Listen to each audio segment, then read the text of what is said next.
Morning बच्चों हम long question start किए हुए थे रिटायरमेंट ऑफ अ पार्टनर के। आज हम नेक्स्ट इलस्ट्रेशन करते हैं 33। ठीक है, हमारा सिलेबस में 40 इलस्ट्रेशन तक का ही सिलेबस है बिफोर एडजस्टमेंट ऑफ कैपिटल। तो हमें 40 तक ही करनी है बस इलस्ट्रेशंस। तो देखना हर इलस्ट्रेशन में कोई ना कोई चीज़ आप सीखोगे, वो हम कर रहे हैं। ठीक है, इलस्ट्रेशन 33 देखना बच्चे। Ram, Shyam, Mohan were in partnership, sharing profit and loss in the proportion of 3:2:1. On 1st April 2018, Shyam retired from the firm. retire कौन हो रहा है? Shyam. On that date, their balance sheet, इस डेट की balance sheet है। देखिए balance sheet में कुछ ना पता लगे, cash in hand, balance of cash, debtors, stock, factory premises, building वही फैक्ट्री की, इन्वेस्टमेंट, लूज टूल, औजार वगैरह, trade creditors, BP, liability, expenses owing, outstanding expenses, reserve fund, undistributed profit, workmen compensation reserve, undistributed profit. लेकिन इसको distribute करने से पहले नीचे क्लेम देख लेना, कैपिटल के बैलेंस। तो ये है सारा। देखना, goodwill of the firm be value 2 times of average super profit. इस बार गुडविल का वैल्यूशन सुपर प्रॉफिट मेथड से करना है। Average super profit that means super profit, taking into consideration the risk of business. Normal profit of firm are estimated at 5 lakh every year. Normal profit 5 lakh है and actual profit of last 3 years ending 31st March 2016, 17 and 18 last 3 years के हमारी firm के profit दिए हुए हैं। इससे average profit निकालोगे, normal profit इतना है, उसके अकॉर्डिंग हम निकालेंगे goodwill. Expenses owing, outstanding expenses to be brought down that means decrease to 37,500। तो आउटस्टैंडिंग एक्सपेंसेस हमारी लायबिलिटी होती है, अंदर 45 है और अब ये डिक्रीज़ होके रह गई है 37,500। तो 7,500 से डिक्रीज़ हो रही है। लायबिलिटी डिक्रीज़ होना मेरे लिए प्रॉफिट रिवैल्यूएशन के क्रेडिट में। इन्वेस्टमेंट आर रिवैल्यूड 72, इन्वेस्टमेंट अंदर 80 है और अब वैल्यूशन हुआ है 72, तो 8 से डिक्रीज़ हो रही है। असेट्स की वैल्यू डिक्रीज़ होना लॉस रिवैल्यूएशन के डेबिट में। Ram took over investment at this value, इस वैल्यू पे असेट को किसने ले लिया? राम ने। जैसे मैं कहती हूँ ना, किसी ने कोई असेट तो नहीं ली, तो ये एंट्री डालनी पड़ेगी। Factory premises is revalue 2,43,000। Factory premises का वैल्यूशन इतना हुआ है, तो चेक करो अंदर कितनी की है फैक्ट्री प्रीमिसेस, 225 और अब वैल्यूशन हुआ है 243, तो 18 से इंक्रीज हो रही है। एसेट्स की वैल्यू इंक्रीज होना प्रॉफिट रिवैल्यूएशन के क्रेडिट में। एंड लूज टूल का वैल्यूशन 36 और अंदर लूज टूल है 40 के, तो 4 से डिक्रीज हुआ है। Provision for doubtful debts to increase by 19,500। अगर यहाँ होता 2 तो बढ़कर इतने होते, तो हम पहले देखते 10 थे और अब बढ़कर हुए 19,500, तो 9,500 से इंक्रीज हुए थे, लेकिन बाय है इतने से ही बढ़े हैं direct. Claim on the account of workman compensation is 18, तो ध्यान रखना क्लेम किया है वर्कर ने। शाम to be paid 50,000 in cash, शाम को आपने 50 कैश पे करना है एंड बैलेंस टू हिम, और जो बाकी बैलेंस उसको देना है ट्रीटेड एज अ लोन की तरह ट्रीट करना है। शाम कैरिंग इंटरेस्ट 6% पर एनम, और लोन के ऊपर इंटरेस्ट कितने परसेंट है? 6%। ठीक है, देखो मैंने कहा था रिटायरिंग पार्टनर को कैश पेमेंट के लिए कहे तो कैश पेमेंट करनी है, तो क्लियर कह रहा है 50 आपको कैश पे करना है, बाकी जितना भी बैलेंस होगा लोन में ट्रांसफ़र करना है। और मैंने कहा था लोन एज अ आउटसाइडर होता है, उसके ऊपर हमें इंटरेस्ट देना पड़ता है, लेकिन आज इस इंटरेस्ट की रेट का कोई यूज़ नहीं है। किस लिए? ये रेट तब यूज़ होगी जब आप लोन की क्या करोगे? पेमेंट 3 months के बाद, 4 months के बाद, 6 months के बाद, जब भी। अभी तो आप लोन में ट्रांसफ़र करोगे बस। ठीक है, आप देखो अगर मैं आज बैंक से लोन लेती हूँ 6% इंटरेस्ट पे, तो मुझे आज थोड़ी इंटरेस्ट देना है। जब भी मैं इंटरेस्ट की कैलकुलेशन करूँगी, लोन वापस करूँगी, तो उस जैसे 4 months के बाद करूँगी, तो 4 मंथ्स का इंटरेस्ट 6% रेट से कैलकुलेट करने के लिए यूज़ होगा। अभी तो रेट का कोई यूज़ नहीं है, तब होगा जब आप लोन की पेमेंट करोगे। आज तो हम लोन में ट्रांसफ़र कर रहे हैं, तो इसलिए रेट का कोई यूज़ नहीं है। ठीक है, देखना बच्चे, इसके अंदर आपको मैंने एकदम आगे नहीं दिखाया, उसने क्या बोला है, क्या बनाना है, show journal entry for goodwill, goodwill की एंट्री करनी है। प्रिपेयर नेसेसरी लेजर अकाउंट्स बोला है, necessary ledger account. Ledger account में आता है रिवैल्यूएशन अकाउंट और पार्टनर्स कैपिटल अकाउंट। ठीक है, ये अकाउंट्स है। बैलेंस शीट लेजर अकाउंट नहीं है, लेजर अकाउंट में आता है रिवैल्यूएशन अकाउंट और पार्टनर्स कैपिटल, तो ये दोनों बनाने हैं। ठीक है, and opening balance sheet of continuing partner, business को जो कंटिन्यू कर रहे हैं उनकी बैलेंस शीट बनानी है। एंट्री सिर्फ करनी है गुडविल वाली, ठीक है, और नहीं करनी। तो बताओ सबसे पहले हमें कौन सा अकाउंट बनाना है, रिवैल्यूएशन अकाउंट। तो सबसे पहले हम स्टार्ट करते हैं बच्चे रिवैल्यूएशन अकाउंट। ठीक है, how to prepare the revaluation account. आप सबको आता है कि कैसे बनाते हैं हम रिवैल्यूएशन अकाउंट।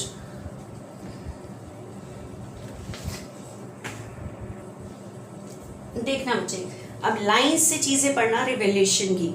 फर्स्ट में तो गुडविल का वैल्यूएशन है, सेकंड पढ़ो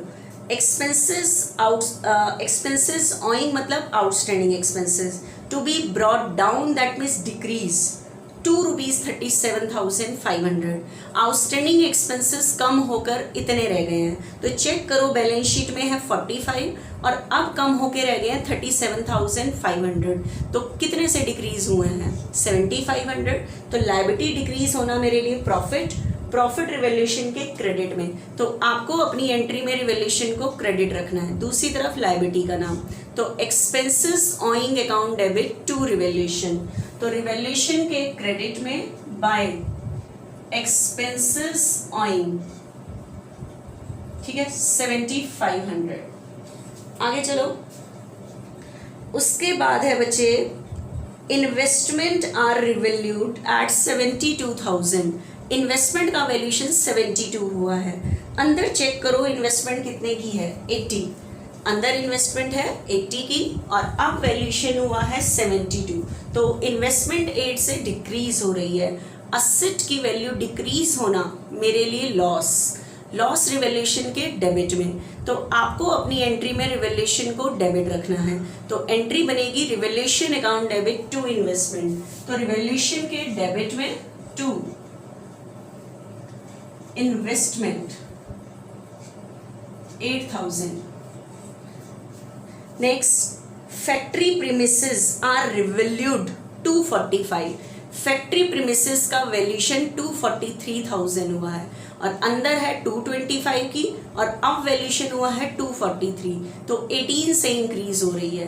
तो असेट की वैल्यू इंक्रीज होना मेरे लिए प्रॉफिट, प्रॉफिट रिवैल्यूएशन के क्रेडिट में, तो एंट्री बनेगी in factory premises account debit to revaluation, तो रिवैल्यूएशन के क्रेडिट में बाय फैक्ट्री प्रीमिसेस 18,000। ठीक है, नेक्स्ट देखना, Ram took over investment at this value. इस इन्वेस्टमेंट को किसने ले लिया, राम ने, इसी वैल्यू पे, मतलब 72 पे ही ले लिया। ये तो इन्वेस्टमेंट वाली लाइन थी। लूज टूल का वैल्यूएशन हुआ है 36, तो लूज टूल अंदर 40 की है और अब 36 की, तो 4 से डिक्रीज हो रही है। असेट की वैल्यू डिक्रीज होना लॉस, लॉस रिवैल्यूएशन के डेबिट में, तो revaluation account debit to loose tools 4 से डिक्रीज। नेक्स्ट, उसके बाद कह रहा है provision for doubtful debts is to be increase by 19,500। तो अंदर प्रोविजन है 10 और अब 19,500 से इंक्रीज हो गया है। ठीक है, तो मतलब 29,500 हो जाएगा। तो प्रोविजन बढ़ते ही डेटर कम होंगे, तो प्रोविजन कितने से बढ़ रहा है, 19,500। प्रोविजन बढ़ना मेरे लिए लॉस, क्योंकि ये डेटर को डिक्रीज करता है। ठीक है, तो ये मेरे लिए लॉस, लॉस रिवैल्यूएशन के डेबिट में, तो revaluation account debit to provision for doubtful debts 19,500। अगर होता इंक्रीज 2 तो ये बढ़कर इतने होते, तो हम देखते पहले 10 थे और अब बढ़कर 19,500, तो 9,500 से इंक्रीज होते, लेकिन यहाँ बाय है, इतने से ही बढ़े हैं। आगे क्लेम फॉर वर्क्समैन कंपनसेशन, तो ये तो रिजर्व बांटते टाइम काम आनी है बात। चेक करो अंदर रिजर्व कितना है 48 और क्लेम है 18, तो 30 डिस्ट्रीब्यूट करोगे, ये बात की बात है, ठीक है। और आगे शाम की पेमेंट से रिलेटेड है, अभी कुछ नहीं है, तो सिर्फ इतना ही है बच्चे। तो रिवैल्यूएशन अकाउंट को क्लोज करो। 31,500 31,500 में से ये चीज़ माइनस कर दो, तो आपके पास ये निकल के आएगा 6, लॉस निकल के आया, ठीक है। तो by loss transfer to partners capital account, partner के नाम क्या है, राम श्याम मोहन, राम श्याम एंड मोहन। ये लॉस किस रेशियो में बटेगा, ओल्ड रेशियो। ओल्ड रेशियो है 3:2:1, तो 3:1, ठीक है। ये बन गया कैपिटल अकाउंट, रिवैल्यूएशन अकाउंट। फिर नेक्स्ट बनाना होता है हमें partners capital account.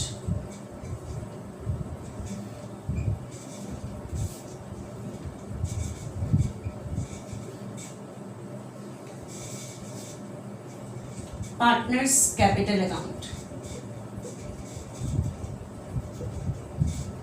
Ram Shyam Mohan,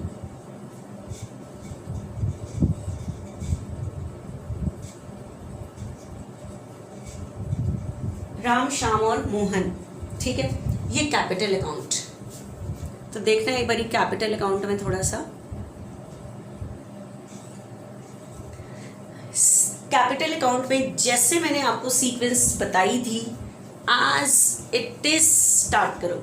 सबसे पहले हमें कैपिटल का क्या लिखना होता है, बैलेंस, ओल्ड बैलेंस शीट से। कैपिटल का क्रेडिट बैलेंस होता है, लिखो 2,00,150, 1,00,000 हो गया ट्रांसफर, ठीक है। सेकंड नंबर पे ये लॉस है, लॉस ट्रांसफर की एंट्री बताओ। लॉस ट्रांसफर करोगे तो कैपिटल डिक्रीज होगी, डिक्रीज पे डेबिट, एंट्री होगी Ram's capital account debit, Shyam's capital account debit, Mohan's capital account debit to revaluation. तो राम श्याम मोहन के डेबिट में 3, 2, 1, क्योंकि सेकंड नंबर पे हम ट्रांसफर करते हैं रिवैल्यूएशन का प्रॉफिट या लॉस। लॉस हुआ है वो ट्रांसफर कर दिया, एंट्री आनी चाहिए उसके अकॉर्डिंग पास करते रहो। फिर हम देखते हैं बैलेंस शीट के क्रेडिट साइड में। बैलेंस शीट के क्रेडिट साइड में देखो लायबिलिटी के अलावा अनडिस्ट्रीब्यूटेड प्रॉफिट क्या है। तो रिजर्व फंड है 1,05,000, इसको बांटो ओल्ड रेशियो में, क्योंकि शाम बिजनेस से जाने वाला है, सब कुछ लेके जाएगा। तो एंट्री होगी reserve fund account debit to Ram's capital, Shyam's capital, Mohan. तो राम श्याम मोहन के क्रेडिट में बाय रिजर्व फंड, तो 1,05,000 3:2:1 में डिस्ट्रीब्यूट हो जाएगा ओल्ड रेशियो में, ठीक है। तो 52,500, 35,000, 35,000, 17,500, 1,05,000 को ओल्ड रेशियो में बांटा है 3:2:1 में, ठीक है। उसके बाद और बताओ और कौन सा रिजर्व है, वर्क्समैन कंपनसेशन रिजर्व। तो बताओ वर्क्समैन कंपनसेशन रिजर्व मेरे पास है 48 और नीचे क्लेम है, क्लेम फॉर वर्क्समैन कंपनसेशन है 18। तो बताओ बांटोगे कितना, 30 to Ram's capital, to Shyam's capital, to Mohan's old ratio में। कितना बांटेंगे 30, क्योंकि 18 तो हमने वर्कर को देने हैं, ठीक है। तो बताओ 30 बांटोगे 3:2:1 में, 3/6, 15,000, 10,000, 5। तो workmen compensation reserve account debit to Ram's capital 15, 10 और 5, ठीक है, बाय वर्क्समैन कंपनसेशन रिजर्व। उसके बाद बैलेंस शीट के डेबिट साइड में देखो कोई अनडिस्ट्रीब्यूटेड लॉस है, नो। कोई ओल्ड गुडविल पड़ी हुई है, नहीं पड़ी हुई। उसके बाद हम सी के रिटायरमेंट के टाइम गुडविल की एंट्री डालते हैं, जो हमने सीखी हुई है, एक ही होती है। लेकिन उससे पहले देखो किसी ने कोई असेट तो नहीं ली, हमने पता है कि इन्वेस्टमेंट ली थी। राम्स टुक over investment at this value, investment का वैल्यूएशन 80 से हुआ था 72, इस वैल्यू पे इसे राम ने ले लिया था 72 में। तो कोई पार्टनर बिजनेस से असेट फ्री में नहीं ले सकता, उसे उसके पैसे देने पड़ेंगे। ठीक है, तो हम राम से कैश नहीं मंगाएंगे, उसके अकाउंट से काटेंगे। अकाउंट से काटेंगे तो कैपिटल क्या होगी, डिक्रीज, डिक्रीज पे डेबिट, तो एंट्री बनेगी Ram's capital account debit to investment. ठीक है, तो राम्स कैपिटल के डेबिट में टू इन्वेस्टमेंट, कितने की इन्वेस्टमेंट ली उसने, 72, चली गई। अब रिटायरमेंट के टाइम गुडविल की एंट्री करो। ठीक है, तो उससे पहले आपको गुडविल का वैल्यूएशन करना पड़ेगा। जो लिखा हुआ है वो वर्किंग नोट में गुडविल का वैल्यूएशन के मार्क्स हैं सुपर प्रॉफिट मेथड से। तो super profit into number of year purchase, इसके मार्क्स हैं वैल्यूएशन के। सुपर प्रॉफिट का formula average profit minus normal profit. Average profit करना है 3 इयर्स के प्रॉफिट का, 16, 17, 18, 6 लाख, 5 लाख 50 हमारी फर्म के 3 इयर्स के प्रॉफिट है ये, एंड 575 डिवाइडेड बाय 3 हम अपनी फर्म का निकाल रहे हैं एक्चुअल एवरेज प्रॉफिट कि कितना हो रहा है, फिर उसे अदर फर्म से कंपेयर करेंगे। ठीक है,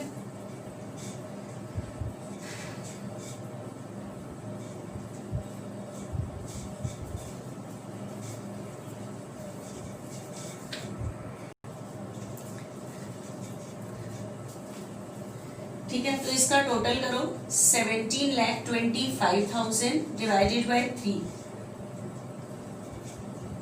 575 एवरेज प्रॉफिट हुआ। तो सुपर प्रॉफिट निकालो, हमारी फर्म का तो एवरेज प्रॉफिट है 575, मार्केट के जो नॉर्मल प्रॉफिट है, तो नॉर्मल प्रॉफिट आपको कह रहा है firm was estimated the normal profit 5 lakh. तो इसी तरह का जो बिजनेस कर रही है फर्म, उनके नॉर्मल प्रॉफिट 5 लाख है। तो बताओ हमारी फर्म को सुपर प्रॉफिट कितना हो रहा है, 75। तो super profit into number of year purchase करें 2 times of average super profit. Average super profit का 2 टाइम्स, दैट मीन्स 150। तो गुडविल का वैल्यूएशन हुआ है 150।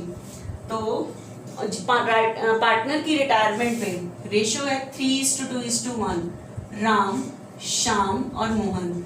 श्याम का शेयर है 2/6, तो 150 फर्म की गुडविल है, श्याम के शेयर की गुडविल 2/6। तो श्याम को गुडविल कितनी मिलेगी, 50। श्याम को गुडविल मिलेगी 50। ठीक है, फर्म में से उसके शेयर की। तो एक बार एंट्री करके बताओ, श्याम को गुडविल की अमाउंट मिलेगी 50। इसे देंगे कौन, राम और मोहन। किस रेशियो में देंगे, गेनिंग रेशियो। अब गेनिंग रेशियो का सोचना, राम, श्याम और मोहन 3:2:1 है। श्याम रिटायर हो गया, क्वेश्चन में कुछ नहीं कहा, तो न्यू रेशियो कौन से मेथड से, अजम्पशन। तो न्यू रेशियो निकाल लोगे, फिर न्यू में से ओल्ड माइनस करोगे, गेनिंग आएगी। मैंने आपको बताया था अगर न्यू रेशियो अजम्पशन मेथड से निकालते हैं तो गेनिंग रेशियो न्यू के इक्वल आएगी, तो 3:1 ही आएगी। ठीक है, तो ये छोटी छोटी चीजें मैंने पहले सिखाई हुई हैं, तो उसके अकॉर्डिंग कर लेना। तो 37,500, 12,500 3:1 में। तो ये लास्ट एंट्री डलती है जो मैं कहती हूँ ये सारी चीजें पुरानी हमने ओल्ड रेशियो में डिस्ट्रीब्यूट कर दी है। सी की जो पार्टनर रिटायर हो रहा है उसकी गुडविल की एंट्री डालनी होती है लास्ट में। तो शाम के क्रेडिट में 50 डालना है, तो शाम के क्रेडिट में 50, लेकिन ऐसे करके डालना है ताकि दोनों के नाम आ सके। By Ram's capital, by Mohan's capital. Ram और मोहन डेबिट हो गए, तो राम के डेबिट में 37,500, मोहन के डेबिट में एंट्री का अपोजिट टू शाम्स कैपिटल, एंट्री का अपोजिट शाम कैपिटल। ये पूरी एंट्री पूरी कैपिटल की है। शाम के क्रेडिट में 50 आना चाहिए, एंट्री के अपोजिट में दोनों नाम। शाम के डेबिट में इतना आना चाहिए, मोहन के डेबिट में इतना आना चाहिए, एंट्री का अपोजिट टू शाम। बेशक से लिख के कर लेना। प्लस उसने इस क्वेश्चन में गुडविल की एंट्री पूछी थी, तो बैलेंस शीट के नीचे जर्नल का फॉर्मेट बना के इसकी एंट्री भी करके दिखाना गुडविल की, क्योंकि इसके मार्क्स हैं उसने पूछे हैं। एंट्री पूछिए गुडविल की, ठीक है। तो लास्ट में बच्चे ये गुडविल की एंट्री डलती है, बाकी सारा हो गया। मैंने आपको बताया था कि सबसे पहले उस पार्टनर की सेटलमेंट करो जो पार्टनर बिजनेस से रिटायर हो रहा है, ठीक है। तो देखना सबसे पहले कौन रिटायर हो रहा है, श्याम। तो हम श्याम की सेटलमेंट करते हैं, सबसे पहले किसकी सेटलमेंट करते हैं, श्याम की। तो देखना 245 में से 2 लेस करोगे तो शाम का बैलेंस निकल के आएगा 243, ठीक है। ये बैलेंस मैंने अभी यहाँ पे क्यों नहीं लिखा, क्योंकि आपको पता है मैंने कहा था जितनी कैश पेमेंट के लिए कहता है उतनी कैश पेमेंट करना, कैश क्लियर लिखा हो तो करना, अदरवाइज मत करना। तो यहाँ पे शाम की कैपिटल का बैलेंस आ रहा है 243, इसका मतलब शाम की रिटायरमेंट पे मुझे उसे 243 देने हैं, जो यहाँ बैलेंस निकल के आ रहा है। लेकिन आपको क्वेश्चन में लिखा हुआ है शाम भी पेड 15 कैश, आपको इसमें से सिर्फ 50 कैश देना है। तो 50 कैश पे करने की एंट्री करो। बताओ कैपिटल का कौन सा बैलेंस है यहाँ पे, ये जो 243 बैलेंस आ रहा है ये क्रेडिट बैलेंस ही है, क्योंकि जो सेट ज़्यादा होता है उसको बैलेंस कहते हैं, जो सेट ज़्यादा होता है उसको बैलेंस कहते हैं। तो कैपिटल का क्रेडिट बैलेंस, डिक्रीज पे डेबिट, तो Shams capital account debit to cash, balance sheet में कैश है तो कैश, बैंक है तो बैंक, कैश है 50 कैश पे करना है। तो शाम्स कैपिटल के डेबिट में 50 तो आपने 2 कैश ले दिया। अब बताओ बाकी कितना बचा, 243 जो बैलेंस था उसमें से 50 तो कैश पे, बाकी 193 ये जो आया इसकी पेमेंट के लिए कुछ नहीं कहा, तो इतना बैलेंस शाम का लोन में ट्रांसफर कर दोगे। तो कैपिटल का कौन सा बैलेंस होता है, क्रेडिट, डिक्रीज पे डेबिट, तो entry Shams capital account debit to Shams loan, तो शाम्स कैपिटल के डेबिट में टू शाम्स लोन, ठीक है। तो इतने पैसे आपने अभी शाम के देने हैं, तो तभी मैंने यहाँ 243 डायरेक्ट नहीं लिखा था, क्योंकि उसने कहा था 50 कैश पे बाकी लोन में ट्रांसफर करो, और कह रहा है कैरिंग इंटरेस्ट 6%। इसका मतलब ये जो 193 लोन में ट्रांसफर किया है, ये जब भी आप ये शाम को पे करोगे 6% इंटरेस्ट के साथ करोगे। लेकिन आज तो आपको इंटरेस्ट नहीं देना ना, आज आप तो अभी आज लोन में ट्रांसफर कर रहे हो, तो इस रेट का यूज तब होगा जब आप लोन की पेमेंट करोगे, अभी तो कर ही नहीं रहे। तो रेट का अभी सम करते टाइम कोई यूज नहीं है, जो लिखा हुआ है कि कैरिंग इंटरेस्ट 6% पर एनम। तो ये शाम की सेटलमेंट हो गई। आज की डेट में ये पैसे अभी हमने शाम को नहीं दिए, ये पैसे लायबिलिटी है, न्यू बैलेंस शीट में आएगा, ठीक है। बाकी पार्टनर की कैपिटल का बैलेंस निकाल लो, 267,500, 1,22,500, 2,67,500, 1,22,500, इसमें से यहां तक का टोटल माइनस कर दो, 2 बैलेंस कैरी डाउन, 1,55,000, इतने में से यहां तक का टोटल माइनस कर दो, 1,09,000, ठीक है। आपको पता है ये बैलेंस पे नहीं आया, क्योंकि इसकी तो हमने या तो कैश पेमेंट कर दी है लोन में। आगे जो बैलेंस आएंगे वो रिमेनिंग पार्टनर के आएंगे। तो कौन कौन है, राम और मोहन, तो 1,55,000 ये नहीं है, 1,09,000, तो ये कैपिटल का बैलेंस आगे आएगा 155 एंड 9। ये बन गया बच्चे कैपिटल अकाउंट, ठीक है। क्या बन गया, कैपिटल अकाउंट। अब बनानी है हमें balance sheet, old balance sheet को देखते हुए, जो हमारे सिलेबस में नहीं है, लेकिन हमें नॉलेज के लिए आनी चाहिए। बैलेंस शीट एज एट 1 अप्रैल 2018, हाँ जी। ओल्ड बैलेंस शीट में है सबसे पहले कैश इन हैंड। इस चैप्टर में मैंने आपको कैश के बैलेंस के लिए बताया था कि जैसे 90 है, रिटायरिंग पार्टनर के बारे में सोचो कि आपने उसको कैश पे किया है या नहीं किया, 50 पे किया है, तो 50 माइनस कर दो, 40 बचा, मतलब एडमिशन पे सोचते थे वो कितने लेके आया वो ऐड करते थे कैपिटल और गुडविल। यहाँ देखो आपने उसको कितना कैश पे किया है रिटायरमेंट पे, ठीक है। उसके बाद है बच्चे डेटर्स। डेटर्स आपके पास है 160 लेस प्रोविजन 10 है, 19,500 से बड़ा था तो 29,500 हो गया, तो 1,30,500। नेक्स्ट मेरे पास है स्टॉक। स्टॉक की वैल्यू में क्या नहीं आया, कोई चेंज नहीं आया, एज इट इज। नेक्स्ट मेरे पास है फैक्ट्री प्रीमिसेस। फैक्ट्री प्रीमिसेस 18,000 से बड़ी थी तो 243 हुई थी बढ़कर। उसके बाद इन्वेस्टमेंट, इन्वेस्टमेंट का वैल्यूएशन 72 हुआ था, लेकिन मेरे बिजनेस से इन्वेस्टमेंट चली गई थी, ये राम ने ले ली थी तो खत्म। उसके बाद लूज टूल्स, लूज टूल 4 से कम हुए थे 36,000। देख लो आप रिवैल्यूएशन में क्या चीज बड़ी थी उसको बढ़ा के लिख देना, जितने से कम हुई थी उतने से कम कर देना। क्रेडिटर्स में बच्चे कोई चेंज नहीं है, क्रेडिटर्स में कोई चेंज नहीं है 30। बीपी 27,000।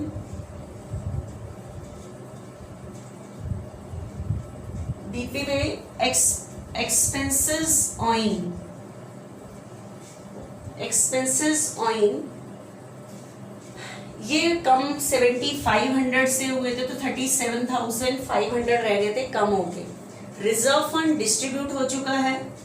उसके बाद वर्क्समैन कंपनसेशन रिजर्व पूरा नहीं बटा, कितना क्लेम था 18, तो जितना क्लेम था वो आज की डेट में वो पैसे हमने वर्कर को देने हैं, तो जितना क्लेम के नाम से रखा था ना, तो क्लेम फॉर वर्क्समैन कंपनसेशन 18, 30 तो वर्क्समैन कंपनसेशन रिजर्व डिस्ट्रीब्यूट। देखो अब हम एंट्री क्या करते हैं, वर्क्समैन कंपनसेशन रिजर्व टोटल था 48, हमने लिखा क्लेम फॉर वर्क्समैन कंपनसेशन 18। ये क्लेम क्यों क्रेडिट हुआ, क्योंकि हमने इतने पैसे वर्कर को भी देने हैं इसमें से, तो बाकी डिस्ट्रीब्यूट हुआ था टू राम श्याम मोहन, तो रिजर्व तो पूरा खत्म हो गया, लेकिन ये तो मेरे वर्कर को जो पैसे देने हैं वो तो मेरी लायबिलिटी है ना, ठीक है, 18,000 से। उसके बाद कैपिटल के बैलेंस लिखने से पहले एक बार बाहर का रिवैल्यूएशन चेक करो, कोई असेट और लायबिलिटी बाहर तो नहीं पड़ी। Expenses, investment, factory, provision, no कोई नहीं है, एक भी नहीं है। लेकिन ये ध्यान रखना जो रिटायरिंग पार्टनर का बैलेंस आपने लोन में डाला है वो आज की डेट में बिजनेस की लायबिलिटी है, शाम्स लोन। और कैरिंग इंटरेस्ट 6%, रेट का कोई यूज नहीं है अभी, क्योंकि रेट 193 की जब भी 6 महीने के बाद पेमेंट करोगे विद इंटरेस्ट तब ये रेट यूज होगी, ठीक है। कैपिटल का बैलेंस आएगा किसका, राम का और मोहन, क्योंकि शाम तो बिजनेस से रिटायर हो गया।